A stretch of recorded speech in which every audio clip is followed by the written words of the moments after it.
हैं और कुछ देर में हमारे साथ अमीर एसेट शेयर खान के विनोद मोदी भी जुड़ेंगे। राजेश, हाय, मॉर्निंग, स्वागत है आपका। बाजार की चाल पर आपकी राय लूं उससे पहले झटपट बाजार के लेवल्स हम देख लेते हैं, जहां पर हम देख रहे हैं कि 23,390 या 23,400 के आसपास हम देख रहे हैं कारोबार होता हुआ दिखाई दे रहा है। थोड़ा सा रिकवरी ऑलमोस्ट 100 पॉइंट्स की, लेकिन उसके बावजूद भी लाल निशान में काफ़ी फ्लैट। सेंसेक्स भी काफ़ी फ्लैट दिखाई दे रहा है। बैंक निफ्टी हालांकि हम देख रहे हैं फिलहाल 312 अंक ऊपर है, 53,430, आधे % की तेज़ी के साथ कामकाज यहाँ बनता हुआ दिखाई दे रहा है। और एक बार हम ब्रॉडर इंडिसेस भी चेक कर लेते हैं, जहां पर निफ्टी मिड कैप 100 हमें देख रहे हैं काफ़ी फ्लैट कारोबार हो रहा है यहाँ पर भी, लेकिन लाल निशान में है। स्मॉल कैप में भी कुछ खास मूवमेंट्स नहीं है, ये भी काफ़ी फ्लैटिश लेकिन हरे निशान में फिलहाल दिखाई दे रहा है। इसके अलावा मार्केट ब्रेथ के लिहाज से आज 1416 एडवांसेस हैं, 1083 डिक्लाइंस फिलहाल दिखाई दे रहे हैं। कुछ आपके स्क्रीन पर हम निफ्टी गेनर्स के लिहाज से काउंटर्स लेकर आएंगे, जहां पर आज हमें खरीदारी होती हुई दिखाई दे रही है। आईसीआईसीआई बैंक में लगभग 1.5% की तेजी यहाँ पर। ग्रासिम, सन फार्मा, भारती एयरटेल, इन सब में लगभग 1 से 1.25% तक की तेजी दिखाई दे रही है। HDFC बैंक, श्रीराम फाइनेंस में भी आधे से 0.5% की तेजी के साथ कारोबार होता हुआ दिखाई दे रहा है। लेकिन लूजर्स में देखिए, नतीजों के बाद विप्रो और उसके बाद तमाम टेक काउंटर्स में हम देख रहे हैं इसका प्रभाव पड़ता हुआ दिखाई दे रहा है। HCL टेक, विप्रो तो मेरे ख्याल से अभी 0.6% टूटता हुआ दिखाई दे रहा है। HCL tech, Infosys, tech Mahindra में भी हम देख रहे हैं गिरावट गहरा रही है। HCL टेक लगभग 3% टूटा हुआ। कोल इंडिया हम देख रहे हैं 2% और टाटा स्टील में भी लगभग 1.5% के आसपास की गिरावट के साथ कारोबार हो रहा है। तो चलिए, बाजार यहाँ पर बहुत कोशिश कर रहा है कि 23,300 के लेवल को या 23,350 के लेवल को होल्ड करे, लेकिन एक्सपर्ट्स क्या हमारे कहते हैं इन टर्म्स ऑफ निफ्टी और बैंक निफ्टी के कौन कौन से अहम लेवल हैं। चलिए, विनोद मोदी साहब भी मेरे साथ जुड़ गए हैं, स्वागत है आपका भी इस शो में विनोद। और राजेश, आपके पास आऊंगी। अब इम्पोर्टेंट सपोर्ट लेवल्स बताइएगा, क्या आपको दिखाई दे रहा है, क्योंकि बाजार में FIIs की खरीदारी के चलते हमें थोड़ा सा बूस्ट ज़रूर यहाँ पे आता हुआ देखा है मेजरली लार्ज कैप्स में, लेकिन उसके अलावा भी आज का क्लोजिंग कितना अहम आपके लिए और कौन से लेवल्स आपके रडार पे होंगे? जी Kavita ji, good morning. Supports के बारे में बात करें तो 23,250 ये काफी अच्छा सपोर्ट बन के आ रहा है। कल के सेशन में भी हमने देखा था कि 23,250 से, एंड आज हमने मॉर्निंग में भी देखा कि 23,300 के आसपास से मार्केट रिबाउंड हुआ है। यहाँ पे 89 EMA है, तो इसके लिए ये काफी अच्छे सपोर्ट के जैसा एक्ट कर रहे हैं। हम एक्सपेक्ट कर रहे हैं मार्केट थोड़ा सा कंसोलिडेट कर सकता है 23,300 और 23,500 के रेंज में, बट बायस अभी भी पॉजिटिव है। बाय ऑन डिप की रणनीति रखनी चाहिए। सिमिलरली बैंक निफ्टी के बारे में बात करें तो बैंक निफ्टी भी काफी अच्छा अट्रैक्शन में है। एक्सपेक्ट करें कि ये जो है न्यू हाई बहुत जल्द बना सकता है। 54,000 के लेवल्स हम एक्सपेक्ट कर सकते हैं, बट यहाँ पे रणनीति यही रहेगी कि कोई डिप आता है तो डिप में बाय कीजिए, क्योंकि मे बी उतना स्विफ्ट मूवमेंट हमें इंडेक्स स्पेसिफिक देखने को नहीं मिले। स्टॉक स्पेसिफिक यहाँ पे चलना चाहिए, वहां पे आपको आउट परफॉर्मेंस मिल सकता है। राय आपको मिलती हुई इस वक्त नजर आती हुई। चलिए, हमारे एक दर्शक हैं और उन्होंने BPCL पे राय जाननी चाहिए। BPCL के इनके पास 400 शेयर हैं और भाव एक बार मैं बता देता हूं। इनकी बाइंग प्राइस है 240 के आसपास की। तो BPCL 240 या 340 माफ कीजिएगा, 340 के स्तर पे इन्होंने खरीदारी की हुई है और 400 शेयर इनके पास BPCL के फिलहाल यहाँ पर नुकसान झेल रहे हैं, क्योंकि हम देख रहे हैं 300 के आसपास है। तो विनोद जी, BPCL 340 की खरीदारी के हिसाब से मुस्तफा जी को क्या सलाह होगी? गुड मॉर्निंग कविता। BPCL डेफिनेटली ओवरऑल अगर डायरेक्शन को समझे तो BPCL का स्टॉक मुझे लगता है अभी पॉजिटिव टेरिटरी में है। रीजन इज वेरी सिंपल, क्योंकि जिस हिसाब से क्रूड प्राइस में करेक्शन आया वो क्लियरली दर्शाता है कि इनके जो ओवरऑल जो मार्केटिंग मार्जिन है वो आने वाले क्वार्टर में बेहतर होंगे। ओवरऑल जो इनके जो प्रॉफिटेबिलिटी है वो अच्छे होते हुए नजर आ रहे हैं 2 क्वार्टर तक। तो मुझे लगता है अगर है तो अभी बना करके रखें। जो इनका जो सबसे जो की कंसर्न था, सबसे बड़ा जो कंसर्न था जिसके वजह से स्टॉक अंडर परफॉर्म किया, वो अंडर रिकवरी जो इन पे LPG प्राइसेस के कारण जो अंडर रिकवरी जो था वो अभी भी कंसर्न बना हुआ है। बट हाउ गवर्नमेंट विल वो कैसे इनको भरपाई करेंगे वो देखा जाएगा, क्योंकि अभी भी गवर्नमेंट ने जो ₹2 का लगभग जो एक्साइज ड्यूटी बढ़ाया था वो कहीं न कहीं वो दिखाता है कि जो भी इनको बेनिफिट मिलते हैं, कहीं न कहीं थोड़ा गवर्नमेंट ले रहा है, थोड़ा बेनिफिट इनको पास ऑन करे, तो वो एक तरीका से वो लगाया जा रहा है। बट ओवरऑल वो कंसर्न बना रहेगा, बट कुल मिलाकर के हमें लगता है कि क्रूड प्राइस करेक्ट का जो ओवरऑल जो मार्केटिंग मार्जिन है, वो ठीक-ठाक होता हुआ नज़र नज़र आएगा और जो वैल्यूएशन है लगभग 10x FY27 अर्निंग्स पे ट्रेड कर रहा है, वो रीज़नेबल है। हमारा मानना है अभी होल्ड करके रखना चाहिए एटलीस्ट फॉर 6 मंथ्स। ये होल्ड करने की सलाह आप यहाँ पर दे रहे हैं। यूट्यूब से हमारे दर्शक शुभम का हम सवाल लेंगे और राजेश, उन्होंने आरईसी पर सवाल पूछ रखा है। क्वांटिटी इनकी 200 की है, लेकिन इनकी बाइंग प्राइस ये बता रहे हैं 398 की है और लगभग नवंबर 2023 से ये कह रहे हैं कि इसे होल्ड किए हुए हैं। अब आगे इनकी रणनीति लंबा और कितने रुकने की है वो हमें इन्होंने नहीं दिया है, लेकिन आपके मुताबिक क्या रणनीति आरईसी के हवाले से फिलहाल, क्योंकि ये मुनाफे में भी हैं, किसी खास स्टॉप लॉस के साथ रुकने की सलाह देंगे? और जी जी देखिए, काफ़ी अच्छे लेवल्स पे बाय किया है, पॉजिटिव डाइवर्जेंस और एक डबल बॉटम फॉर्मेशन देखने को मिल रहा है आरईसी लिमिटेड में। ये जो मोमेंटम है कंटिन्यू हो सकता है टुवर्ड्स 455 लेवल्स तक। तो फिलहाल के लिए होल्ड रख सकते हैं, एक ट्रेलिंग स्टॉप लॉस डेफिनेटली रखना चाहिए। 406 का एक बुलिश गैप रह गया है, तो वो एज अ स्टॉप लॉस रख सकते हैं, क्योंकि उसके नीचे अगर प्राइसेस जाते हैं तो वापस फर्दर डाउनसाइड देखने को मिल सकता है। तो फिलहाल के लिए 406 का स्टॉप लॉस रहेगा एंड ऊपर में 455 के इनका शॉर्ट टर्म में टारगेट्स रहेगा। तो ये है राय आपको आरईसी पर मिलती हुई इस वक्त। आप देखिए, और यहां पर जो है लेवल्स का आपको विशेष रूप से ध्यान रखना होगा। चलिए बढ़ते हैं आगे, और इस बीच हमारे साथ खास चर्चा के लिए एक बहुत ही खास मेहमान जुड़ चुके हैं। मैं परिचय करा दूं, हमारे साथ आशुतोष वखारे साहब हैं, जो कि सेक्टर एक्सपर्ट हैं। और चलिए, लगता है इस वक्त हमारा संपर्क नहीं हो पा रहा है, लेकिन हम एक बार फिर से उनसे जुड़ने की कोशिश करेंगे। और इन सब के बीच में बहुत सारे सवाल जो है वो हमारे पास लगातार आ रहे हैं। और बजाज हाउसिंग फाइनेंस पर हमारे एक दर्शक हैं नवीन, वो जुड़े हुए हैं। नवीन नमस्कार, कहाँ से बात कर रहे हैं? नमस्कार जी, मैं गाजियाबाद से बात कर रहा हूँ। जी जी जी, बताएं, आपका सवाल क्या है? Bajaj housing finance. मेरे पास बजाज हाउसिंग फाइनेंस है 150 शेयर 155 के रेट से, ठीक है, एंड जियो फाइनेंस है 100 शेयर 332 के रेट से। ठीक है, हमें नजरिया बताएंगे दोनों स्टॉक पे? मेरा लॉन्ग टर्म है। ठीक है, मेरा long जियो term फाइनेंस नजरिया आपने है। 332 के लेवल पे लिया है ना? जी जी, ठीक है, ठीक है। तो लॉन्ग टर्म का नजरिया है। तो विनोद, मैं आपके पास आना चाहूंगा। जियो फाइनेंस इन्होंने 332 के भाव पे लिया हुआ है। सबसे पहले तो इस पे राय दीजिए। उसके अलावा बजाज हाउसिंग फाइनेंस इन्होंने 155 के स्तर पे लिया हुआ है। दोनों पर लंबी अवधि का नजर जानना चाहते हैं।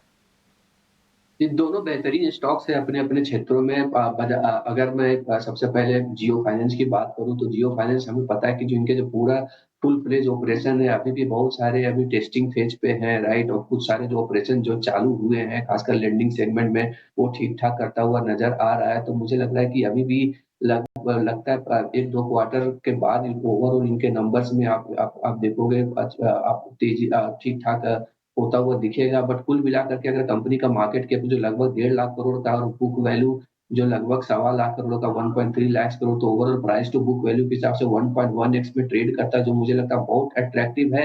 जहाँ पे अगर मैं इसको कंपेयर बजाज फाइनेंस के साथ करूँ, जो लगभग 4.5 में टीटीएम बेस पे ट्रेड कर रहा है, तो गैप काफी ज्यादा। तो मुझे लगता है वो वैल्यूएशन जो इतना गैप है वो रहेगी नहीं, वंस इसका ऑपरेशन एक बार चालू हो जाए। तो लंबी अवधि के लिए डेफिनेटली हमारा माना होल्ड करके रखे, आपको ठीक ठाक रिटर्न बनेगा। Bajaj housing finance company again ये अपने क्षेत्र में बहुत अच्छी कंपनी है। एसेट क्वालिटी कंसर्न से पॉइंट ऑफ व्यू से देखें तो 0.15 जो इनका नेट एनपीए है वो द बेस्ट है विद इन द इंडस्ट्री। और मुझे लगता है जो कंसिस्टेंटली इनका जो ओवरऑल एमएम ग्रोथ है, आई मीन 15 से 20% का, वो कंसिस्टेंट रहेगा। कंपनी ऑलरेडी देखे तो ये सेगमेंट में लगभग 1,08 करोड़ का इनका ओवरऑल एमएम है, और वो कंसिस्टेंटली ग्रो करेगा, जैसे मैं बता रहा हूँ। और वैल्यूएशन पॉइंट ऑफ व्यू से ये टॉप से करेक्ट होने के बाद जो वैल्यूएशन है मुझे रीजनेबल लगता है, आप इसे होल्ड करके रख सकते हैं। चलिए, बजाज हाउसिंग फाइनेंस पे राजेश की विनोद मोदी की ये राय है। लेकिन इस शो को अब थोड़ा सा हम एक बहुत ही इंटरेस्टिंग मोड पर लेकर जाते हैं, जहां पे हमारे साथ एक बेहद खास मेहमान जुड़ रहे हैं। इनसे हम यूएस के बाज़ारों में क्या हो रहा है, ट्रम्प टैरिफ को लेकर जो अनिश्चितताएं हैं उसको लेकर किस तरह के संकेत मिल रहे हैं, पूरे इकोनॉमिक्स को हम समझते हैं। आशुतोष वखारे साहब सेक्टर एक्सपर्ट हैं DEA AGNI FM के। और आशुतोष, गुड मॉर्निंग, आपका बहुत बहुत स्वागत है हमारी इस बेहद खास पेशकश में। आपने हमें समय दिया और आज आपके कंधों पर जिम्मेदारी है कि हमारे दर्शकों को ट्रम्प टैरिफ वॉर को लेकर जितनी भी अनसर्टिनिटी है उसके लिए भारत के लिहाज से बातें करें, समझाइश दे।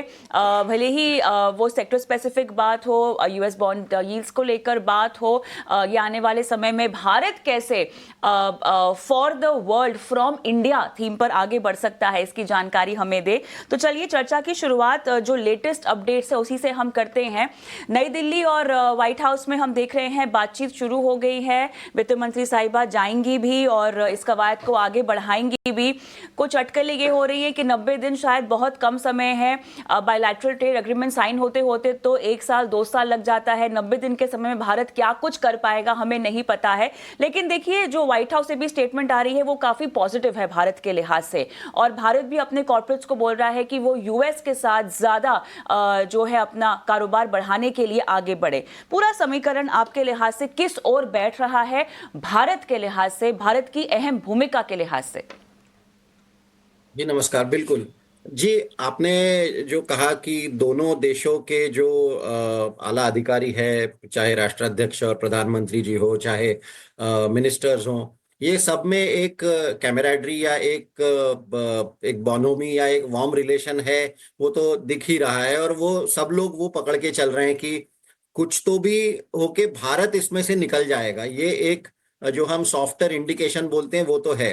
पर हम अगर हार्ड डेटा को देखेंगे तो जो 2 दिन 3 दिन पहले जो बॉन्ड यील्ड्स, मेरा पूरा जो ध्यान हमेशा बॉन्ड यील्ड पे रहता है, अभी भी और अभी बॉन्ड यील्ड एकदम से चर्चा में आ गए। जबकि अधिकतर बार तो लोग equity, Sensex, Nifty, Dow Jones की बात करते हैं। आप देखिए, जैसे ही बॉन्ड यील्ड्स बढ़ने लगे, यूएस के 4.5 के आसपास गए, तो प्रेसिडेंट ट्रंप को भी ये बात करनी पड़ी और 90 दिन का लाना पड़ा, वो सब बात हुई। अब ये पूरे पार्श्वभूमि पर आप अगर भारत की परिस्थिति देखेंगे तो भारत के 10 ईयर बॉन्ड यील्ड और भारत का 1 ईयर ट्रेजरी बिल का यील्ड, ये दोनों नीचे आ रहे हैं।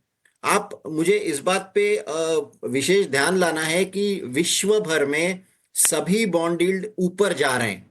और बॉन्ड यील्ड ऊपर जाने का अर्थ ये होता है, या तो वहां पे महंगाई है या तो वहां पे लिक्विडिटी नहीं है। और ऐसी पार्श्वभूमि में, यानी कि एब्सोल्यूट भी और रिलेटिव भी, देखिए आप अच्छा परफॉर्म कर रहे हैं, और आप अच्छा परफॉर्म कर रहे हैं जब बाकी के विश्व के बाजारों में कठिनाई है। तो इसलिए ये बहुत बड़ी बात हो जाती है कि भारत के अर्थव्यवस्था में भारत का 10 ईयर का बॉन्ड यील्ड नीचे नीचे नीचे आ रहा है। और आरबीआई ने कुछ दिन पहले लिक्विडिटी मेजर्स अनाउंस किए, जिसके कारण भारत का 1 ईयर बॉन्ड यील्ड है वो और भी नीचे आ रहा है। अब इन दोनों के कारण क्या हो रहा है कि हमारी अर्थव्यवस्था में 2 बातें हो रही है। एक तो बॉन्ड यील्ड नीचे आ रहे हैं, और उल्टा हमारी यील्ड कर्व जो फ्लैट थी वो अभी नॉर्मल या स्टीप की तरह, अभी बहुत समय है, पर पहले दोनों ही 6.5 के पे थे। अभी 10 ईयर 6.4 पे है और 1 ईयर 6 पे है। तो आप देखिए दोनों में का अंतर ये 0.4% हो गया। और ये, और अगर ये 1% होता है, यानी कि मान के लीजिए 1 ईयर अगर 5% हो गया और 10 ईयर 6% हो गया, समथिंग लाइक दैट, तो ये अर्थव्यवस्था के लिए बहुत बड़ी बात हो जाएगी, क्योंकि लिक्विडिटी अवेलेबल है, और जिसके कारण अर्थव्यवस्था में भी और शेयर बाजार में भी, दोनों में फिर पैसा आएगा, and that will start the next bull run. तो मैं इस पे ध्यान दे रहा हूं, और यही बात मैं लोगों को भी बता रहा हूं कि बॉन्ड यील्ड्स पे ध्यान दो। और इसको अगर एक संक्षिप्त में इसको अगर कहना है तो global headwinds and domestic tailwinds, that is how I will sum up. कि विश्व भर में कठिनाई है, लेकिन भारत की अर्थव्यवस्था हर दिन कुछ ना कुछ सही करते जा रही है, चाहे आरबीआई हो चाहे गवर्नमेंट हो।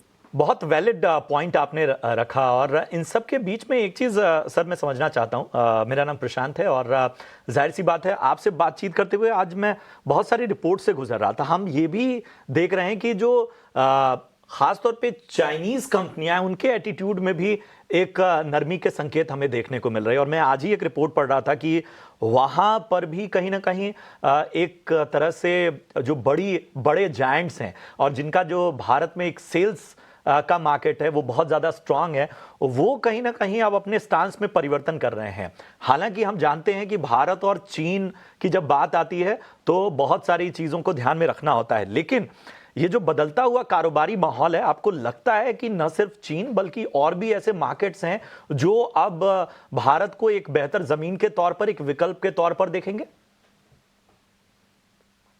जी, दिक्कत यही है कि भारत को हमेशा एक मंडी के तौर पर ही देखा गया। पिछले कई हमें प्रमोट भी वैसा ही हुआ गया कि India is a big market for FMCG, for all that. So अभी भारत जब निर्यात करने की बात कर रहा है, तो चाहे फार्मा हो चाहे डिफेंस के हो, तो बाकी के देशों में फिर निश्चित रूप से they are welcoming.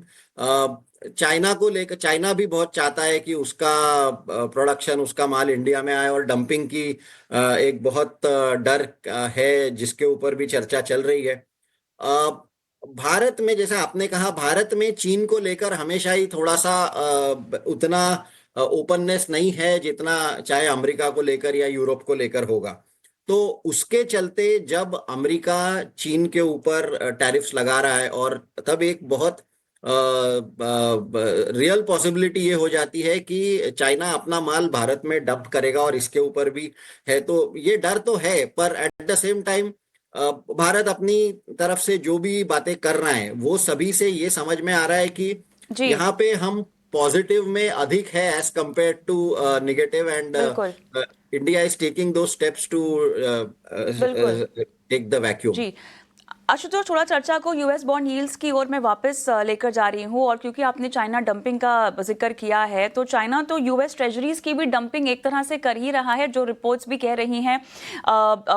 Basis trade जो कि काफ़ी हद तक अनवाउंड हुए हैं, और उसके बाद हमने एक वाइल्ड रन देखा है तमाम बॉन्ड यील्ड्स का। और मेरे ख्याल से कहीं ना कहीं ये भी एक वजह रही है कि ट्रम्प साहब को, देखिए बहुत सारी थ्योरीज हैं इसके पीछे, इसमें से ये भी एक थ्योरीज है कि बॉन्ड यील्ड्स की चिंता को लेकर ट्रम्प साहब ने ये पॉज लगाया है। ठीक है, अब सवाल हमारा यहाँ पर ये है कि यूएस बॉन्ड्स, अगर ट्रेजरी बॉन्ड्स की बात करें, अट्रैक्टिव नहीं रहेंगे। यहाँ पर यूएस की जो डॉलर की जो वीकनिंग है वो लगातार बढ़ती रहेगी।